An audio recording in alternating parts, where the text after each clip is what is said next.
Hello guys, look what I have here.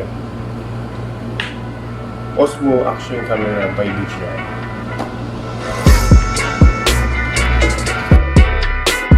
Bago ang lahat, shoutout muna natin ng kaibigan natin, John Devotee, Papa Dins Vlog Uzi. At bago natin subukan yung camera,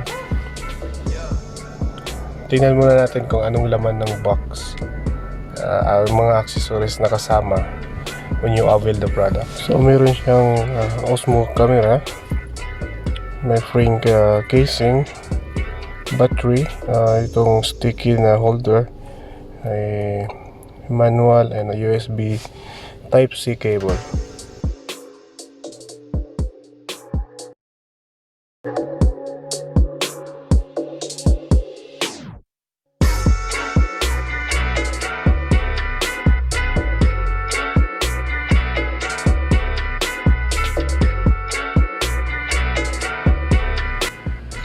You need to buy a higher speed type of SD card.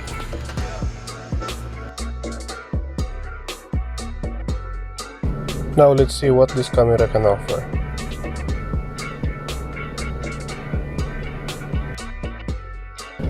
There's a lot of options, and let's check first on the video. It has a loop recording, slow-mo, HDR, time-lapse, and it also features hyperlapse. With custom, you can create your own settings there and save. Photo also, you can time when you're taking photos. There's burst, multi-photos. This camera comes with an electronic image stabilization system named Rocksteady. You can record your videos with 4K up to 60 FPS. May ilang settings lang na pwedeng gamitin yung Rocksteady depending on your resolution, aspect ratio, and frame rates being used. You can check this table I made, which settings Rocksteady is applicable only.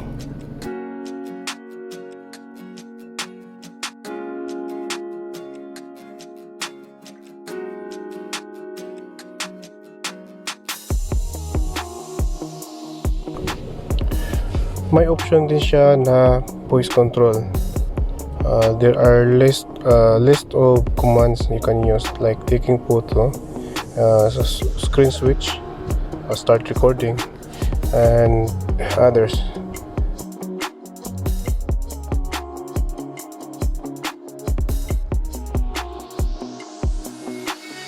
Ang camera na to ay may sarili siyang hotspot kung saan pwede natin i-connect yung Android mobile natin gamit yung application ng DJI, tawag nilang DJI Mimo.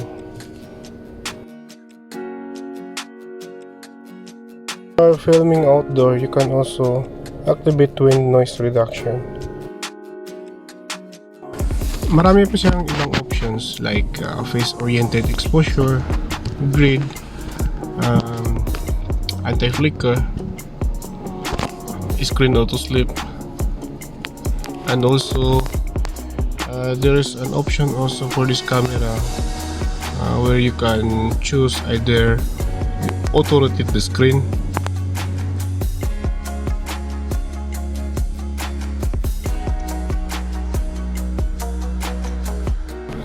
hindi ko na explain yung bawat details ng mga options dito. But yung screen niya is very smooth and very responsive.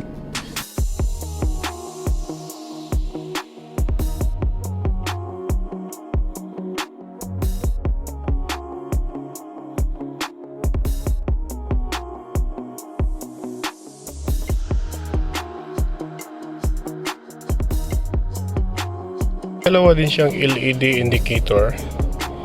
It's up to you if you are going to set all off or front LED only, but for me I like to turn it on because it helped me know if the device is still on and active.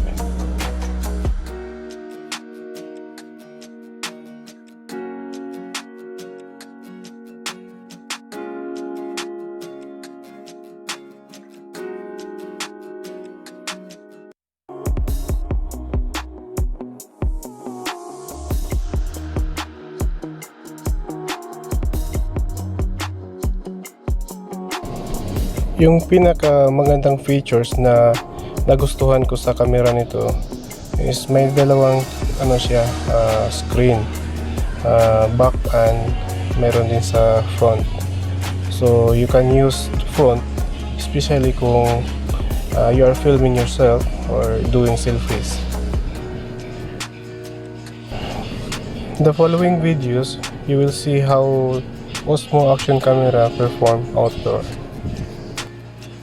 No filter on videos and no background music para makita ninyo kung paano yung performance niya, yung screen, tsaka yung stability niya at yung microphone.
If you are planning to buy a DJI action camera, I hope this video help you decide. But before we end our video, please don't forget to hit like, subscribe, and hit notification bell.